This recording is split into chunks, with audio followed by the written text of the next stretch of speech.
Hordoftoota dhaggeeffattoota irratti biyyoolessa Oromiyaa jaalatamu ashama qophii addaa tokkoon isanii dhumne innilleen viidiyoo kabaju guyyaa waraan bilisummaa Oromootiif baraare sababeeffachuun lixa Oromiyaa aana beegiitti hawaasi Oromootiif waraanni bilisummaa Oromoo waliin ta'uun ayyaaneffatan sabab rakkoo intarneetiitiif bubbuleen dhaqqab guutuu isaanii dhiyeessina itti dhiyaadha.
Teka udah kapan?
galees eegaa okkara galgala qalloon talaan booda beekoo yoo shalkaan addeessa ottuun bashannanaa dammeekoo maakooba keetteessa mul'aleetti kottuu dammeekoo eeguu faamunaa waliin hawuun adduu dammeekoo annanii fi bunaa amborraa wal maraa karaan kee amborraa wal maraa jibbamoo jaalalaa karaan kee akkamittiin baraa shaggaritti galees eegaa okkara galgalaa hora finfinneetti dammeekoo bulloon obaafannaa borroo karaa dheeraa dammeekoo amma obbaafannaa birbirsaatti kanee kallookoo laga harree bunaa nuti sinaanottu dammeekoo qeerroo wajjin tullaa amborraa wal maraa karaan kee amborraa wal maraa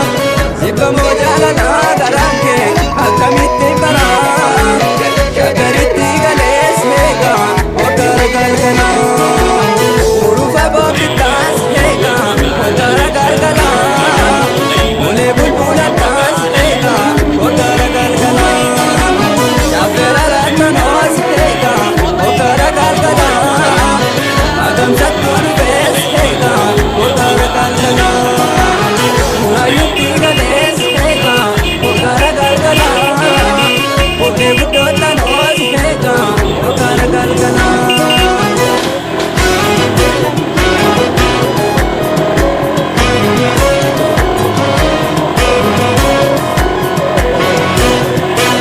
bareedashi miidhagashi adubbaa dirqilee adubbaa shaakkarii dhiishiisasa dammalkaan addanii baadeen argee warra dubbaa'inaa intala baadhaadhaa amma gaazexii bareedan talaa dammalkaan agadaa nagaan gaafadhee wala barruu jedhee beekuutu beekii yodii miidhatee seenaan itti beekuu lallee tolchee baay'ee diffinee seena isaa dubbisee dubbisaa hubannaa sanyii koo jedhee horuutti jennaan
Jumbo Garani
Aquí va a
baga biyya amantii tokko jirtu jirtu uummata Oromoo baga jiraattan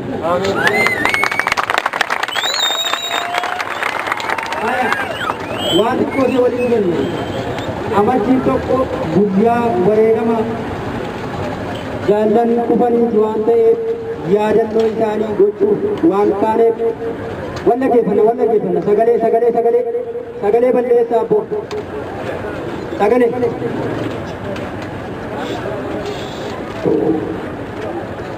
guyyaan irraa guyyaa yaadannoo gootota amantii tokkooti.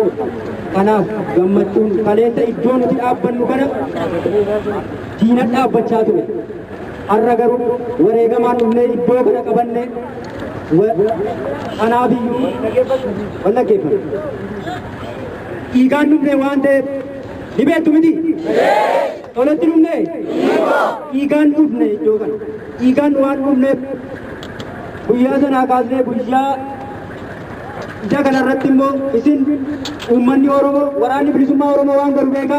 Uummanni Oromoo waan dhiigaan dhufe kana waan godhu beeka. Nuti waan goonu waraanni beeka. Uummanni Oromoo immoo waan gootu beeka. Oduuriisi. Tokkummaa godhatu tokkummaa yoo qabaatte waan guddaa cabsiti. Tokkummaan qabdu taanaan waan xiqqoodhaan kufuu dandeessi. Isa kanaaf baga geessan.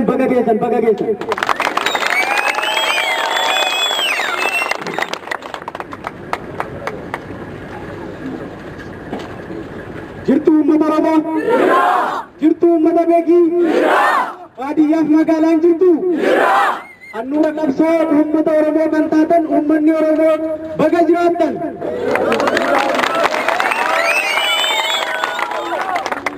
As ga'uun keenya qoosaatti miti. Aarsaa guddaa kaffaltanii waraanni bilisummaa Oromoos uummanni Oromoos guyyaa irraa kan argate dhiigatti dhangalaasee lafeetti cabse. Kanaaf qabsoon keenya adeemsarra jira ammayyuu godhaman jira jechuudha.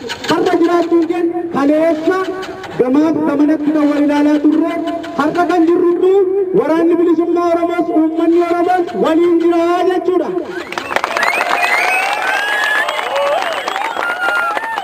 Kaleessa waan baay'ee jedhanii adda nu baasanii turan miti.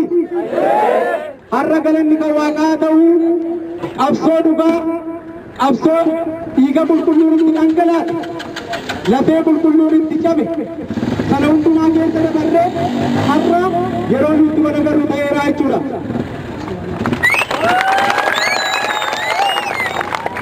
Asumaan immoo guyyaan adda ta'ee kan beekamudha jechuudha. Innis amajjii tokko kan jedhamu lakkoofsi biyya kanaa lakkoofsi Itoophiyaa kan Habashaan oduu isheetii nuti ayyaanni Oromoon qabu inni beekaman amajjii tokko wajjin kan wal qabatudha jechuudha. Kan kanarraa hafe lakkoofsa addunyaa kanarra jirtu keessa lakkoofsi Itoophiyaa addadha. Biyya kam yoo deemtan iyyuu lakkoofsi Itoophiyaa kun hin jirtu. Oromoonis qabsoonsaas seenaansaas dorgommeensaas addunyaa waliin. Kanaaf iyyuu amajjii tokko kana yeroo ayyaana isaatiitii jechuudha. Guyyaan amajjii tokko kun addatti kan beekame guyyaa ayyaana waboo yookaan waraana bilisummaa Oromooti.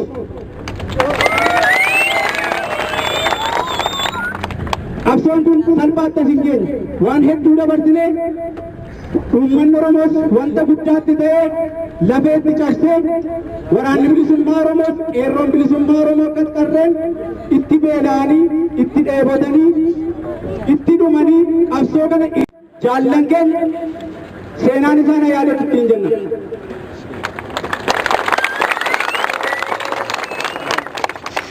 Har'a akkanatti wal biratti bareennee gaafa mul'annu waan salphaatti dhumne fakkaata. Akkas miti uummata Oromoo. Salphaatti miti dhiigatti dhangala'an. Uummanni baadiyyaas jirtu. Abbaan qabsoo inni olaanaan isini. Waraana bilisummaa Oromoo.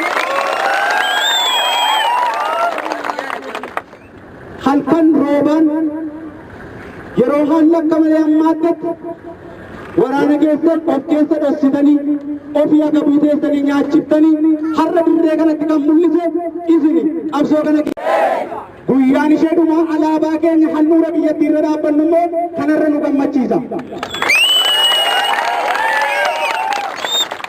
Qabsoon ammayyuu daandii irra jirti hin golabamne. Aduu bilisummaa tokkotu magaalaa Beekiitiif bahee jechuudha. Akkasumas qabsoon keenya wanti duubatti deebisu tokko iyyuu hin jiru. Gara fuulduraatti imalli keenya gara guutummaa Oromiyaa kanaan itti seenuu fi uummanni Oromoos waraanni bilisummaa Oromoos aarsaa barbaachisu kaffalee itti deemuuf qophiidha jechuudha. Qophii Oromitii hundi keessanuu sodaa tokko hin qabnu miti. Akkas uummata Oromoo.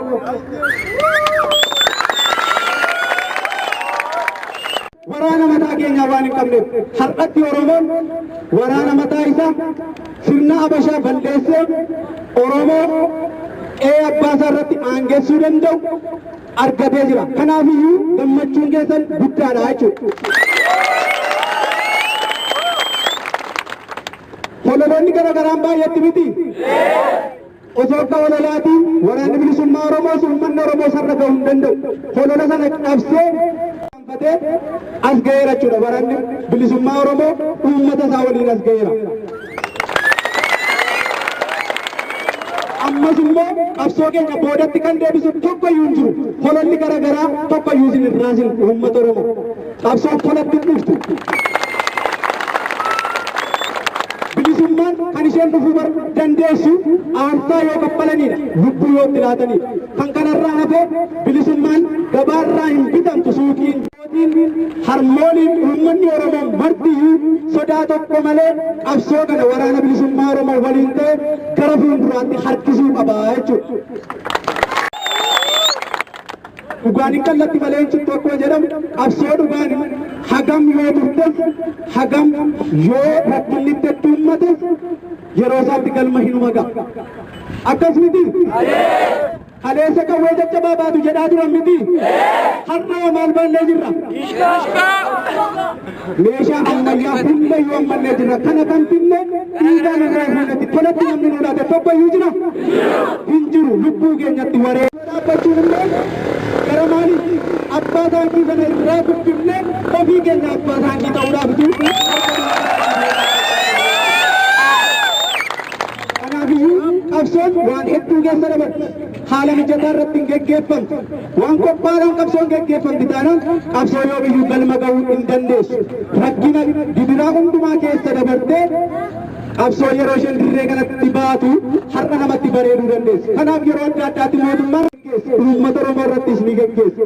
Waraana bilisummaa Oromoos uummata Oromoos adda baasuu hin danda'an. Akka galaanaa fi qurxummii jedhan sanaa jechuudha. Uummatichi galaana yommuu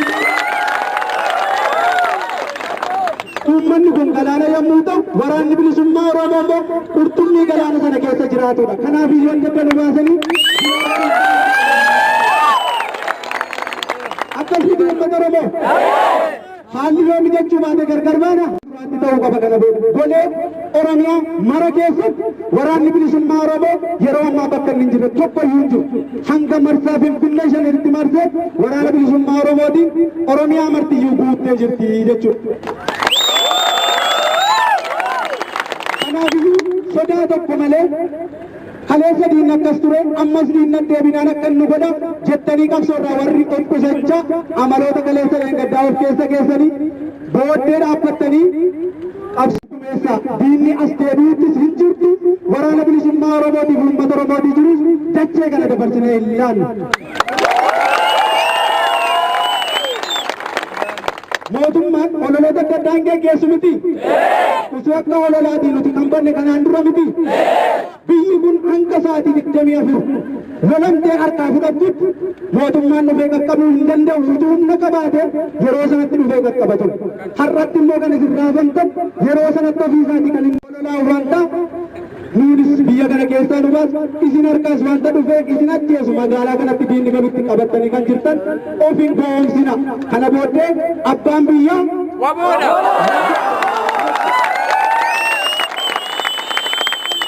walii galla miti. Kanaafiyyuu hin sodaannu waraana keenyarraa duubatti hin dheessinu qabsoo kanas hundumtuu abbaa qabsoo ta'e itti hirmaatee geggeessuu qaba jechuudha. Diinni yoomiyyuu uummanni Oromoo waraanni bilisummaa Oromoo waliin jira. Eenyuyyuu hiree biyya kanaa nuu murteessuu hin danda'u. Hiree biyya kanaa murteessuu kan danda'u eenyu qofaa? Uummata Oromoo waraana bilisummaa Oromoo qofaadha jechuudha.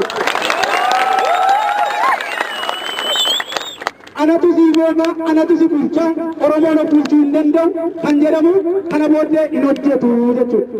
Yoomiyyuu hin hojjetu. Diinas ari'ee biyya isaa keessaa baasaa jira jechuudha. Akkuma kana immoo lollee diinas biyyaa baasuu akkuma dandeenyu biyya keenya hoogganachuus bulchuus akka dandeenyu uummanni Oromoo ofii isaatti beekuu qaba jechuudha. Ammas qabsoo irra jirra. Waraanni kunis qabsoo irra jira. Namni qabsoo irra jiru immoo adeemsa kallattii garaagaraatiin qabsoon kan geggeeffatu haala mijataa keessatti miti. Kanaaf uummanni Oromoo wanta inni gochuu qabu waan isinirraa barbaachisu qabsoo keessatti anis hirmaachuu qaba akka Oromoo tokkotti jettanii kan yaaddan waraanni bilisummaa Oromoo lubbuu aarsaa jijjiirraa hin qabne kan gabaarraa bitachuu hin dandeenye tokkittii qabu dabarsee isiniif laatee jira. Isin immoo wanti isin gochuu qabdan qabsoon kun yeroo masalaaf yoo itti fayyadame malee umurii dheeraa hin qabu jechuudha. Dhugaatu bakka qabata. Kanuma ammas nutis hamma galma keenya geenyutti amma sirna abbaa irree fonqolchinutti qabsoon keenya waraana keenya waliin itti fufa. Gabaabumatti isa kan biraa walitti deebina uummanni beeki akkasitti waliin gadhiifnu of keessaa sancaala diina nu seena. Waan san diree irratti ta'an agartaniitu miti nu waliin ta'anii kakatanii miila diriirfatanii nu waliin irbuu seenanii rasaas nu oboo nun dhamiin jedhanii kakatanii jechuudha. Rasaas nu oboo isaan hin dhabne isaa bees hin qabata jechuudha. Waadaa seenterraa irbuu seenterraa faayidaa fette dukkatti deebiin rakkadhu yeroo rakkachuu maltutti miila qullaadee maal rakkatta waan rakkadhu rakkinni itti fufnaa isa kan biraa boodee itti deebinaa bal'inaan ilaasofnaa amajjii tokko bara 2022 guyyaa waraana bilisummaa Oromoo baga geessan guyyaa yaadannoo waraana bilisummaa Oromoo baga geessan isinii jennaa injifannoo kan keessan. Uummanni amma kallattii jiruun gara hojii isaatiitti deebi'u konkolaattonni kunis karaa gadhiisanii fayyaa nuu ta'a baga gammaddan baga